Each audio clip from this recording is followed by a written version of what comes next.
like that.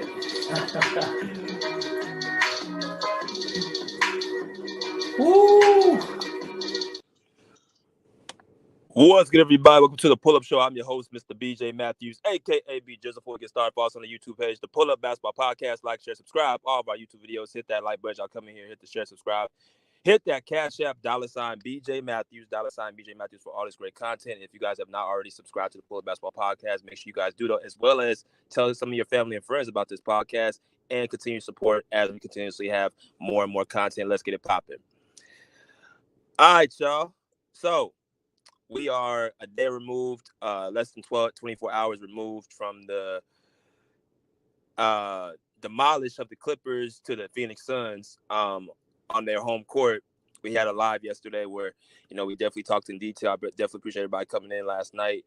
I know I, kind of, dozed off at the live. That's usually why I don't do lives at nighttime, because I tend to, be so busy throughout the day that I get home. I'm saying I have to, I'll probably after 3 hours, I'm pretty much knocked out, especially if I have something to do the next day. I got to get up early. So my apologies for that. But I most likely will start doing my lives during the day and continue that type of, motto, especially in the playoffs. But I thought, because of what happened last night, how, dynamic it was, I was like, I got to go live tonight. So that was for y'all. But again, we gonna get to the Knicks and crux of stuff, man. Because as y'all know, I'm what they call the narrative killer. I'm the guy that destroys narratives. I'm the guy that comes in and I take people's fun away. I destroy the TV narratives. I destroy, the YouTube narratives and stuff like that. That's what I do, right?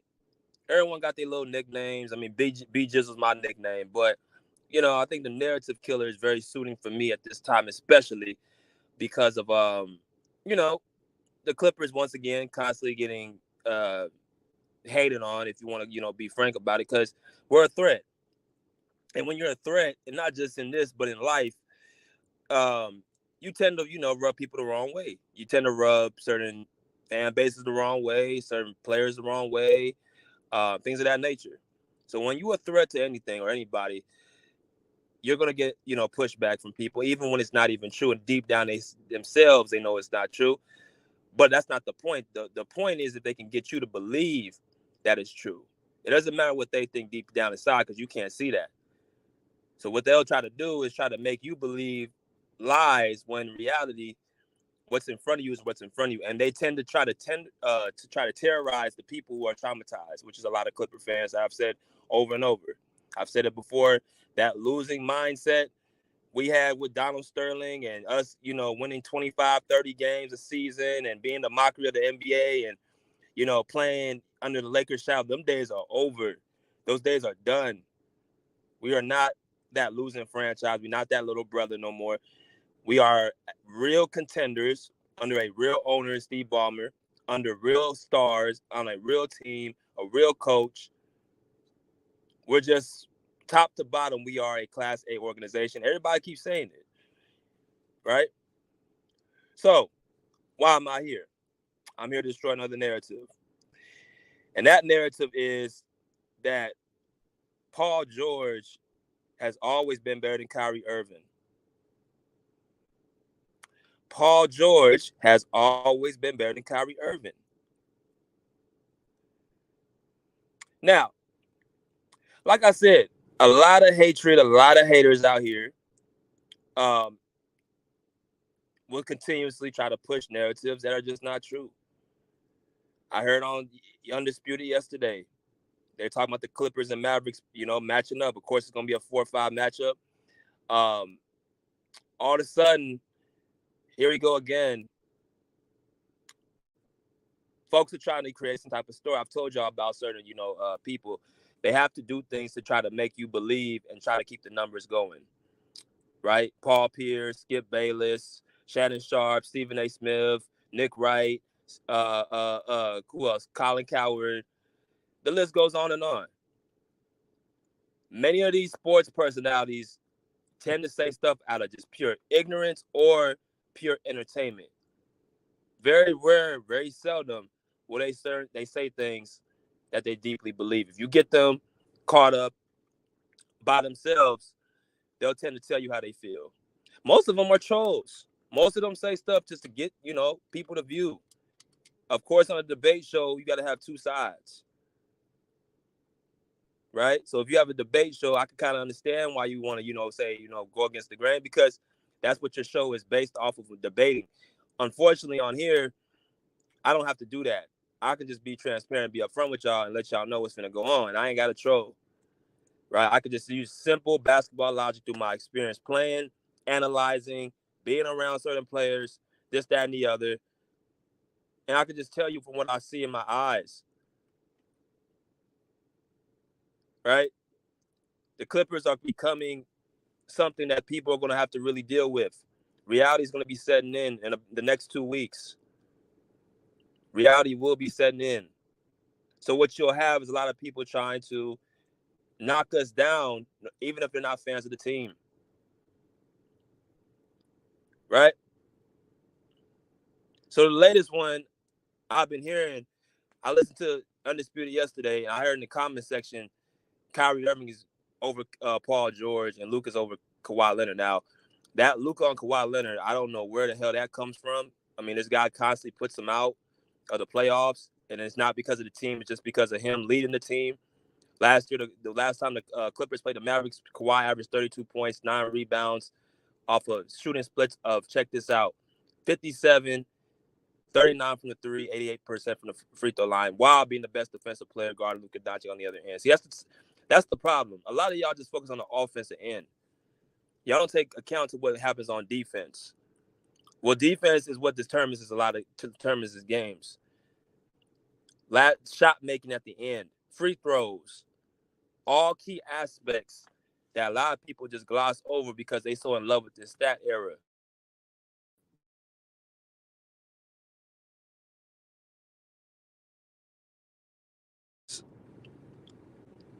You know, they're in love with just basically the numbers and the glamour. And that's what Luka Doncic brings. He brings the glamour. People want to see offense. They want to see, Luka is so spectacular. He's averaging this amount of points. He's having this amount of rebounds and assists. But yet and still, he can't lead his team to wins. He gets put out of the playoffs in the first round, other than the year that he doesn't see Kawhi Leonard. That's the only year he got out the first round when he had to see Kawhi. He beat the Suns. They beat the Jazz, right? But when he faces Kawhi, he tends to go home, and he knows deep down inside who's better. See, that's the thing a lot of you who ever really played can understand. When you have a guy, a kryptonite, who you know that is just a little bit better than you, every time Luka Doncic lays his head on that pillow when he goes to sleep at night,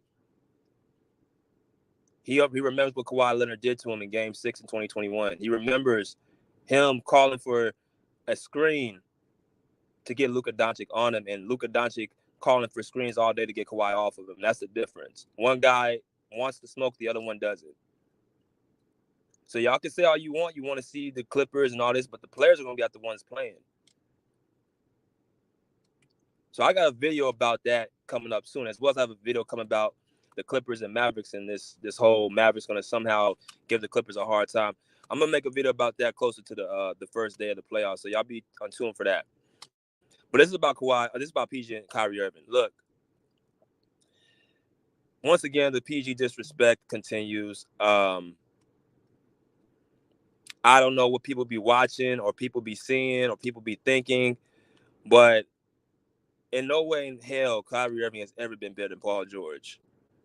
Just like Devin Booker, I told you I was never better than Paul George. Donovan Mitchell is never better than Paul George. I've said honestly every single player over and over, these guys are not better than this man, but because of the hatred and because of the jealousy that people have of Paul George, I just think it's more so personal.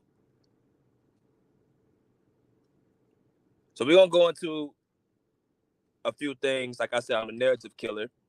And y'all sit back and relax. My Clipper Nation, and all the haters relax. I know y'all in here as well. And take notes. So before I even say anything, again, basketball, the eye test is very, very undervalued in today's game. People like to look at analytics and numbers, and I think that's what has ruined the game. Yes, statistics and advanced metrics and stuff like that is great. I think it does put, perspective on certain outcomes, but some things you don't need all that stuff. You just need your eyes. So that's what I'm going to do first. I'm going to look with my eyes. For those who understand basketball, who play basketball, who watch basketball, who study basketball, understand that when you have a height advantage on somebody else, you tend to get the upper hand. When these scouts come and watch these players play, they automatically look at the size of a player, their measurements, their wingspan, their height, and they tend to get the first dibs. I'm telling y'all what I know. I'm 6'2". I've had situations where I've went up against guys who are literally my height, or literally same skill level as me, but about 3-4 inches taller, and the coach would, pick them over me. Off of them just being, 6'5", 6'6". Height, you can't teach height. You can't teach wingspan. You can't teach, strength. You can't teach athletic. You can't teach those things. You can learn that. You can get athletic. I'm sorry. But one guy in Kyrie Irving who was a dynamic offensive player, probably the most skilled offensive player next to Kobe Bryant we've ever seen, is 6'2". I've been up next to Kyrie in person. He's the same height as me. Who's 6'2". Very dynamic offensive player. Can score with the best of them, a 3-tier scorer. And he's even an underrated defender.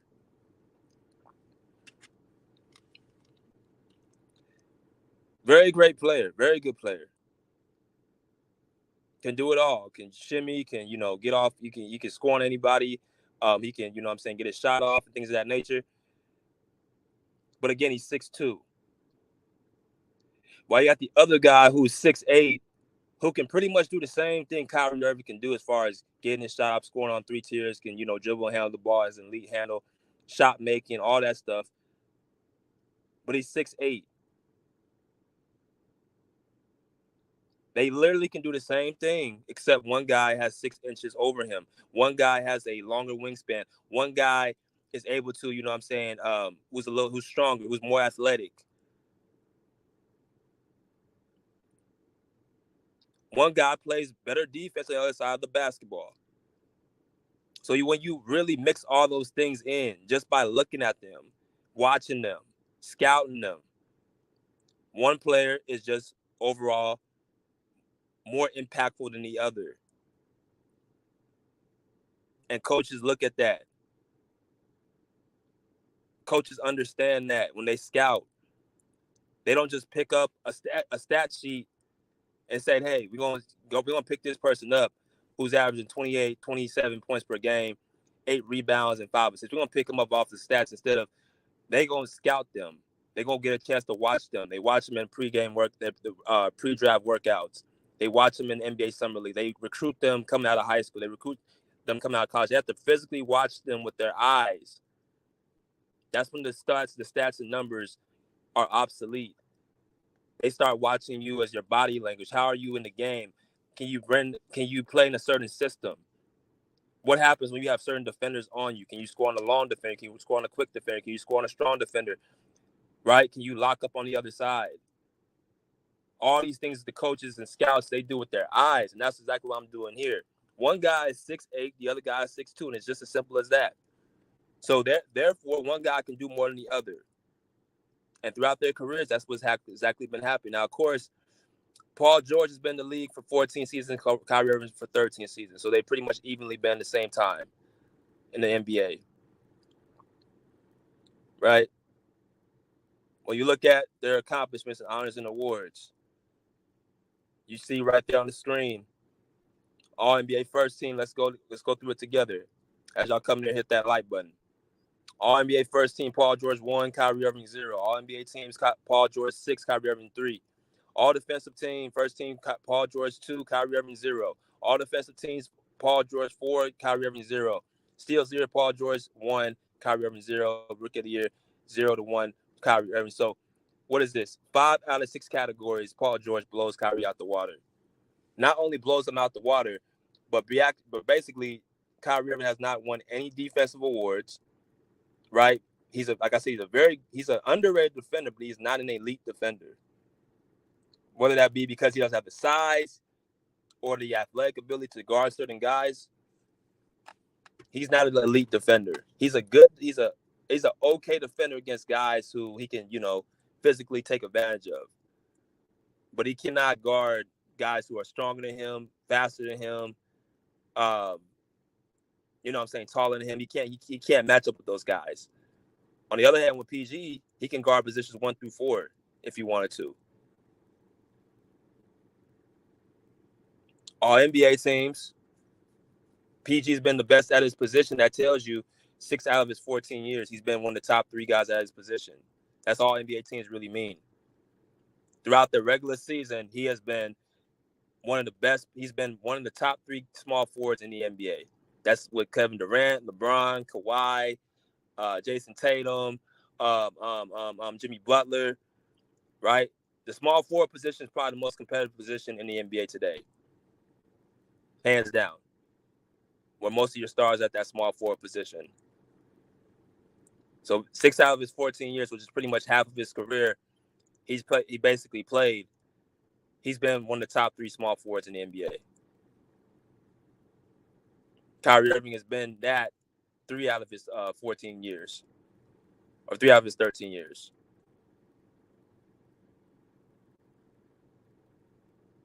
So that again just tells you who dominates their company more than the other guy. If you look at just the other aspects of the thing, they played, 14 to 13 seasons. Paul George been to 10 playoffs to Kyrie Irving 6. All-Star games 9-8 go to Paul George. NBA championship 0-1 go to Kyrie Irving. Of course, Kyrie Irving won that championship in 2016 with LeBron, which I'm going to talk about a little bit more in depth a little bit later. But, again, categories, PG goes to all these categories. When it comes to honors awards and playoffs played, all-star games, there's all those factors I look at. All those factors I look at is what type of player they are. That's what these type of awards symbolize. They symbolize what type of player you are. They show the type of caliber player you are. That's what these awards symbolize. Now, I'll give Kyrie Irving some credit. There is some categories that Kyrie Irving does better than Paul George when it comes to the statistics. And I'm talking about the season and the playoffs. If you look into the season, Kyrie Irving is 23 points per game to Paul George is 21. This is career stats. Paul George is 7.5 to Kyrie Irving is 3.7. Assists is 4.1, 4.8 goes to Kyrie. 1.5 steals and 1.4 goes to Kyrie. 0.5 to 0.6 blocks goes to Kyrie. So 3 out of 5 categories go to Kyrie in this, situation when it comes to, this season. Right? We know that Kyrie Irving is a dynamic offensive talent. A Swiss Army knife. So that is not a debate. If you ask me who get to give the ball into their hands during the clutch situations, Kyrie Irving is one of the top 5 guys you give the ball in their hands in the clutch. He's proven it over and over. He hits big shots. He creates separations at guys at his position. He's a dangerous weapon. So scoring is not the it's not a debate with him. But Paul George can score the ball as well at a high clip. But see, the difference is that when you have a guy, you asking him to play defense on the other side, that takes away from what they do offensively. And see, that's what people don't understand. For much of his career, Paul George has been asked to not just be the best offensive player on his team, but also be the best defensive player. Something that Kyrie Irving has never been asked to do. Every team he's been on, whether that be Cleveland, whether that be Boston, whether that be Brooklyn, whether that be now the Mavericks, he's never going to be asked to be the best two-way player. And that's something that don't show up on the stat sheet, but it's very, very real.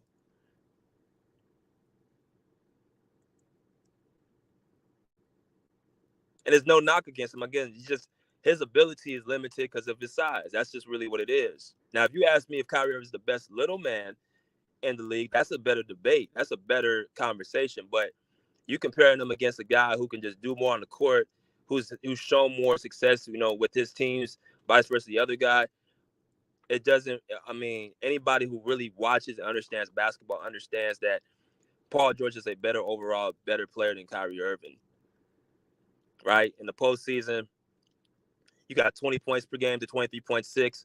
Paul George is 6.3, rebounds to Kyrie's 4.0, assists is 3.7 to 5.7. Go to Kyrie, steals per game 1.7 to 1.3. Go to Paul George, 0.4 to 0.4. Go to they're both even. So this is basically a draw. Paul George has better steals and rebound numbers. Kyrie has better points and assist numbers. So really, playoffs this season, Kyrie Irving leads by a smidge when it comes to stats, but when it comes to actual awards and accomplishments, Paul George blows them out the water. And you got to remember, a lot of this stuff comes down to, the system that you're in, right? How often you get the ball, what the coach is asking you to do on the court. A lot of factors go into these statistics and these stats. But I'll let you have that. This is something that you ain't going to be able to, really run from. Like, again, this is just basically me breaking down certain, facts, and without any trolling, without any trying to big up. I'm just literally looking with my eyes and seeing as an evaluator when it comes to ball. Right? So I talked about the size, the eye test. I talked about the accomplishments. I talked about the statistics. Now I'm going to talk about them both on their teams. Now, there's three different versions of Paul George, and there's four different versions of Kyrie Irving. Paul George has been on 3 teams in his career. Kyrie's been on 4. So I'm gonna go into all this things right here. I'm gonna start with Kyrie Irving. So of course, Kyrie Irving started his career with the Cleveland Cavaliers in 2012. He was the Rookie of the Year that year. So he has a 200 to 181 record with the Cleveland Cavaliers. The record you would think would be better based off of the years he had LeBron, but before he got LeBron, Kyrie Irving had horrible win-loss records, leading his team for 3 seasons straight. 17-34, 19-40, and 28-43. Remember that video I made on Devin Booker when I said he didn't do nothing with the Suns for 5 seasons? And I said, if you want to put him in such as categories as what Paul George has done, you're going to have to do better than have losing records for 5 straight seasons. And as y'all can see, Devin Booker ain't the guy that y'all think he is or thought he was. He's a great offensive talent as far as scoring the basketball, but he's been publicized. He's been pushed on the people for the people to believe in him. The whole Kobe Bryant comparison. That's what Devin Booker is. But as y'all can see, that stuff can't save you when you have to go across them lines, in between them lines. And when he faces real number ones, a la Kawhi Leonard, a la Luka Doncic, a la Giannis Antetokounmpo, a la Nikola Jokic, right? When he has to face real number ones, he folds. And it's because he's not the type of player y'all think he is. He's a number 2, possibly sometimes even number 3. Because he's limited. It's the same thing with Kyrie Irving. He is limited unless he has another guy beside him who's a number 1. For 3 years, you can't tell me straight, if you are a true number 1, a true guy who leads your squad, that you have records like that. And you can't put it all on his team because the next following year when he gets LeBron and Kevin Love, they automatically are the first in the Eastern Conference year after year. So I don't like to say that he ain't done nothing without LeBron James, but I will say he didn't really become relevant until LeBron James came back, and that's just the truth. If Kyrie Irving doesn't get LeBron James to come back to Cleveland, you arguably talk about the Cavs still rebuilding. And that's just what it is. Now, granted, the 2016 finals is was basically carried on Kyrie's legacy. Uncle Drew, the movie carried on Kyrie's legacy to why people have made him a fan favorite. His shoes, which I'll actually play in his basketball shoes. He's good for the culture. That's why a lot of people are big on Kyrie Irving. But when you look at his track record and look what he's had to, some of his failures, it's pretty glaring. So he leaves the Cleveland Cavaliers after 2016, 2017, and he goes to the Boston Celtics because he wants to basically carry his own weight and be the man. Now, when he gets to Boston his first year, that season, Kyrie Irving was an MVP candidate in 2017. Kyrie Irving had the Celtics at the number 1 seed in 2018. Of course, he gets injured, and that opens the door for Jason Tatum and Jaylen Brown and that team to basically make a name for themselves, taking the Cavs to 7 games in the Eastern Conference Finals without Kyrie Irving. But had Kyrie Irving been there, they would have beat the Cavs, in my opinion. So as far as his production, his first year, he was great. The second season, though, in 2019 against the Bucks, they got beat in the Eastern Conference semifinals in 6 games. So they got worse from the year previously. And that's why, in my opinion, the Boston Celtics and Kyrie Irving decided to end their partnership. But Kyrie Irving went into a situation because he obviously made a mistake because he could not lead those young troops. Kyrie Irving, for as great as he is, he's an introvert. So he wasn't able to really connect with Jaylen Brown, Jason Tatum, and lead the troops. And that's what really he was trying to figure out throughout his tenure. Right?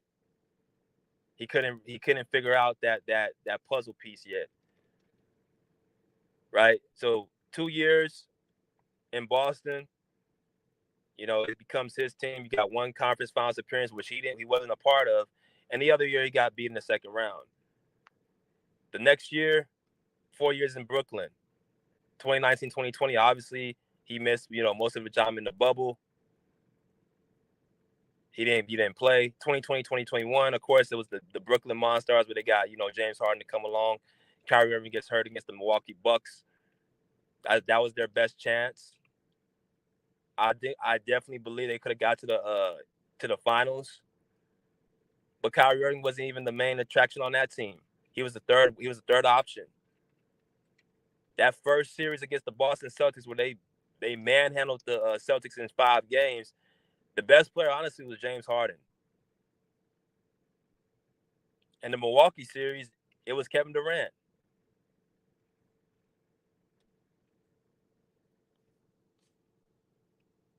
So Kyrie Irving was a big asset to the team, but he was not the number 1 option. Now I'm bringing up all these certain scenarios for a reason, showing y'all what type of player Kyrie Irving is. A great offensive talent, a dynamic scorer, but he's just really a weapon.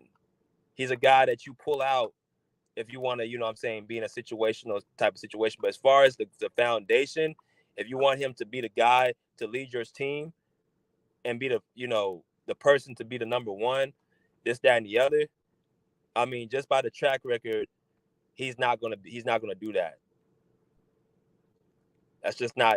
That's not his role. Well, then you talk about they lose in the second round against the Bucks, with KD taking them to 7 games. The year after that, they get swept by the Boston Celtics, and in a fashion that really a lot of people don't take into account, which was pretty pathetic. Kyrie Irving had 1 great game in Game 1. He had 40 points, but he and Kevin Durant got completely destroyed by that Celtics defense in 4 games, to the point where they pretty much quit.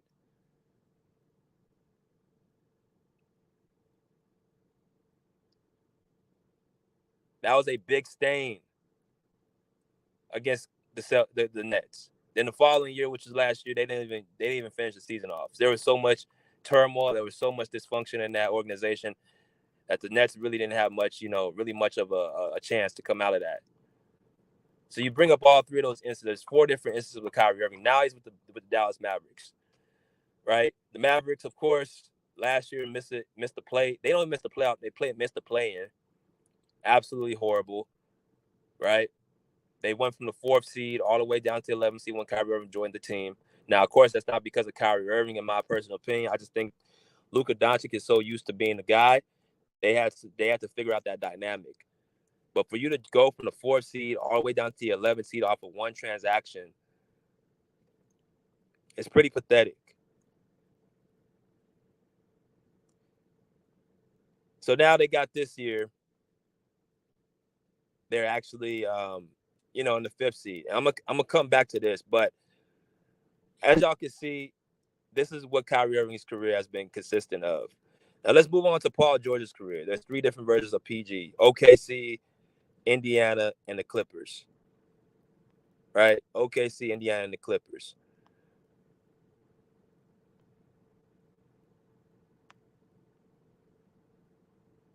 So let's start with the Pacers. Let's start with the Pacers real quick. So obviously the Pacers, Paul George, he comes into the situation with the Pacers. His first his first couple of seasons, he was kind of riding behind, Danny Granger. Right, his first season with the Pacers, he came in, behind Danny Granger, who was an all-star in 2010, 2011. Used more as a defensive guy. He was not like a star player coming in at that point. The following year in 2011, 2012, he started getting more playing time.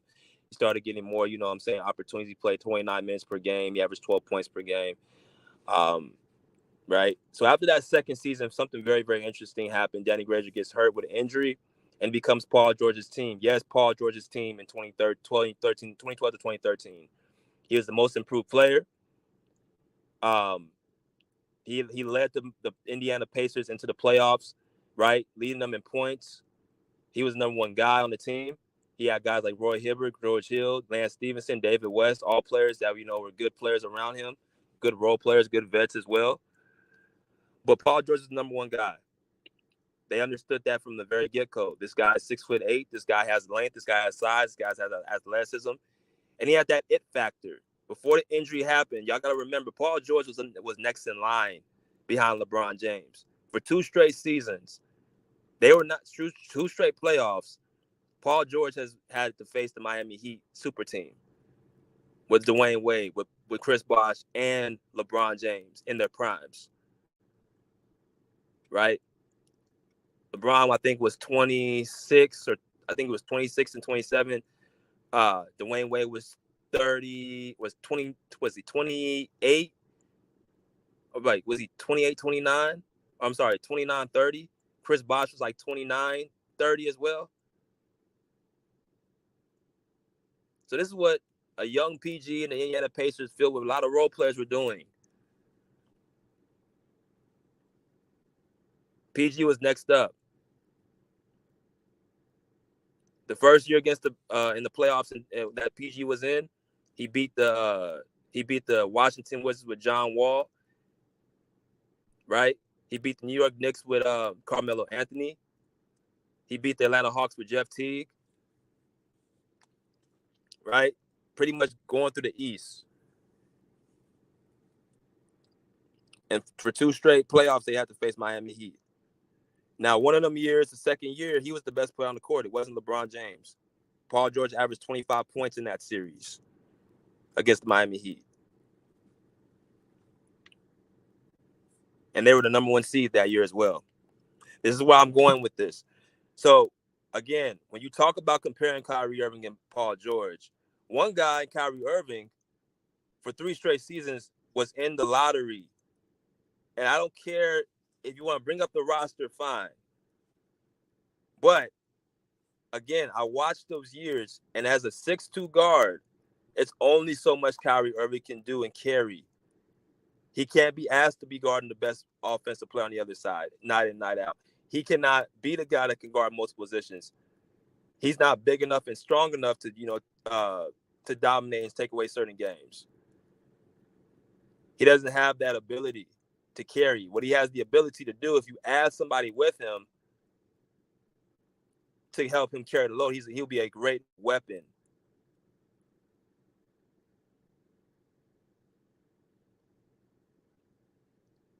So when you compare that to a Paul George, who had good guys on his team, George Hill, I know George Hill, right?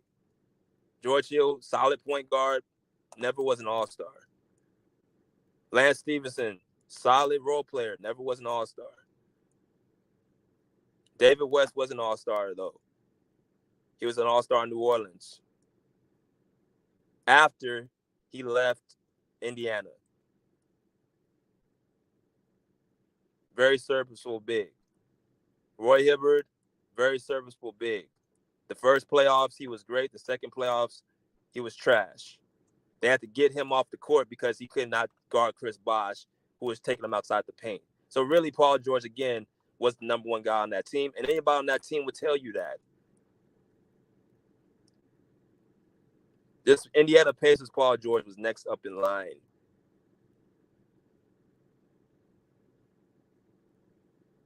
Then you go to the OKC Paul George. He gets an injury, of course. He goes to OKC. Now, this is the Paul George, in my personal opinion, was the best one. This is the Paul George that played the most games. This is the Paul George that did it on both ends. This was the Paul George that was the MVP candidate his second season. He was third in MVP voting. I think he was top 3 in Defensive Player of the Year voting as well. MVP and Defensive Player of the Year. Again, it's a two-way game. It's not one way. So when you compare that to Kyrie Irving, who doesn't have any all-defensive teams, never been the best defensive player on his team, let alone at his position, you have to take that into account. One guy can just do more than the other guy, even to this day.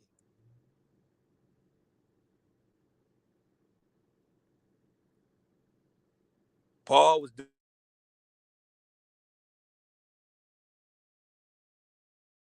And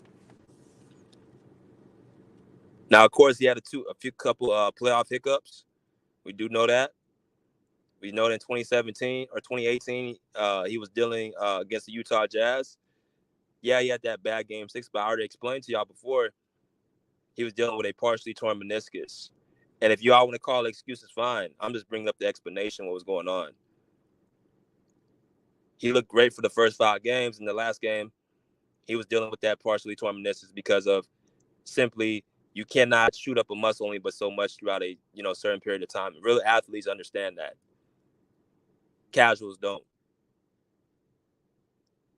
So if you want to look at it like, okay, well, he's going from 32 to 34 to 35 points, in games, in multiple games in that series, and all of a sudden he scores a total of 5 points because he's parked on the most likely he's parked as a spot up shooter because he doesn't have the ability to move side to side because of the partially torn meniscus and him not being able to move laterally because he's not being shot up with the medicine like he was, early on in the series. That's cool. I'm just giving y'all an explanation. The series after that, it was well documented against the Blazers. He was dealing with 2 bum shoulders where he had to have surgery the next season.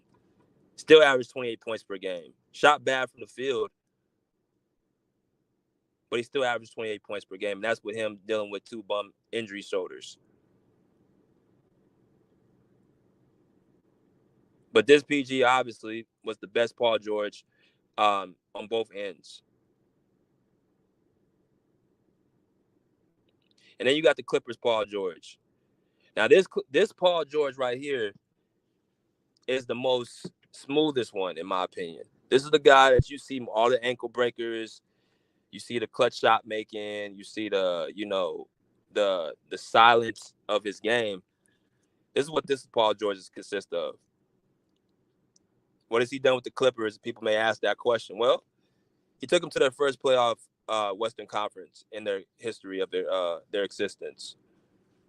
People want to talk about the bubble so much, but they don't want to talk about 21. They don't want to talk about the year he actually was dominant in the playoffs, where he actually did damage in the playoffs. People don't want to talk about that. Where's the series that Kyrie Irving has done this as the guy?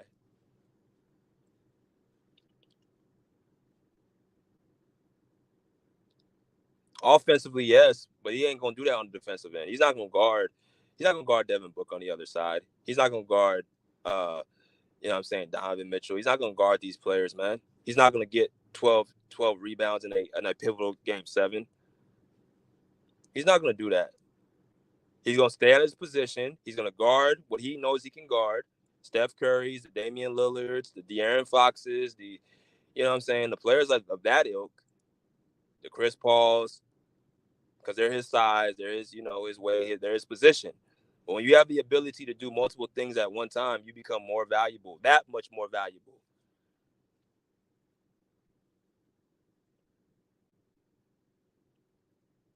So, conference finals, and for the most part, up until this year, hasn't really had a chance to really have his running mate by him due to injuries. Well, it looks like this year is going to be different. See, now that we got the Clippers and Mavs about to face up a second time or a third time, the whole story is now that Kyrie Irving is going to somehow save the day and somehow put out the Clippers. That somehow he's going to turn into somebody he's never been his whole entire career, which is the Batman, and leading them. Because that's what Luka Doncic called him, the Batman. Now, here's the funny part. I've always said that Kyrie Irving is a better basketball player than Luka Doncic. And when I say that, I mean he's a better overall player in terms of his impact. I think personally Kyrie Irving has the ability to lead his team farther than Luka Doncic can lead his team. I'm telling y'all, Luka Doncic is going to be getting exposed more and more as time goes on. He is. But I think Kyrie Irving is, like Luka Doncic said, the Batman. He said it. I didn't say it. He did. His Kyrie Irving's ability to take over games is something that Luka Doncic don't do. He starts games off well. He gets hot. He front runs. He talks shit when he feel like he has the upper hand. But when he gets somebody who's in his way, he starts crying to the refs. He starts whining. He starts getting beat up on defense. He gets out. He just gets outplayed. Kyrie Irving, at least with him, if you punch him in the face, he's gonna punch back.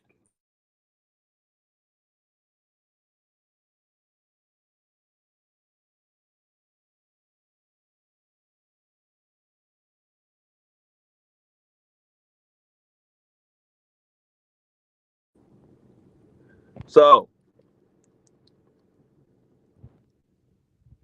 this is what I'll say.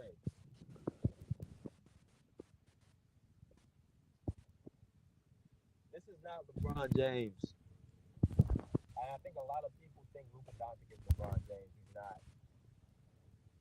All y'all referring to 2016. LeBron James ain't on the Dallas Mavericks, on the LA Lakers. So Luka's gonna have to become LeBron for Kyrie to be himself, and that's just something he cannot do on both ends. And that's where a lot of y'all mess up. Kyrie Irving, yes, he's a weapon. He's not going to be able to deal with taking over a series as the number one guy. That's not who he is. But you know who has done that? Who's been the number one on his teams? Who's had big moments in the playoffs? Regardless of what people may say, Paul George.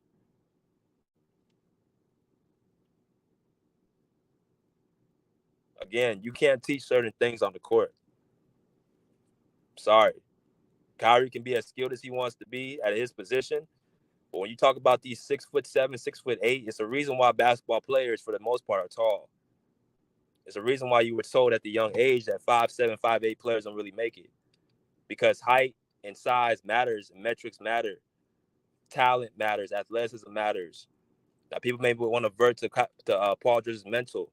I've told y'all before, it's not about Paul George's mental. That's the problem. It's never been his confidence.